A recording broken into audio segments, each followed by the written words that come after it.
लाहौर में इकरारुल हसन पर कातिलाना हमला। निजी टीवी चैनल के मशहूर एंकर पर्सन इकरारुल हसन पर कातिलाना हमला हुआ है।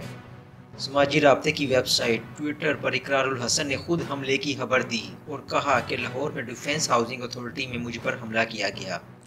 इन्होंने कहा कि हमला डीएचए पुलिस स्टेशन के बिल्कुल सामने हुआ। नामालूम अफराद मुझ पर फायरिंग करते हुए फरार हो गए।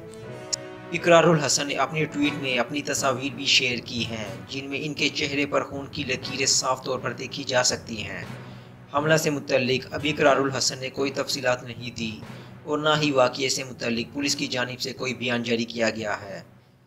वाज़िया रहे कि लाहौर में होने वाले पाकिस्तानी डेमोक्रेटिक मूवमेंट के जलसे पर खसूसी प्रोग्राम करने के लिए इकरारुल हसन कराची से लाहौर आए हुए थे। इकरारुल हसन जराइम पेशा अफराद के खिलाफ स्टिंग ऑपरेशन करके इन्हें बेनकाब करने वाले सहाफ़ी हैं, जिनके प्रोग्राम्स की वजह से जराइम पेशा और बाअसर अफराद इनके जानी दुश्मन बन चुके हैं। आप इस तस्वीर में देख सकते हैं कि कैसे इकरारुल हसन जख्म खाकर भी मुस्कुराते नजर आ रहे हैं।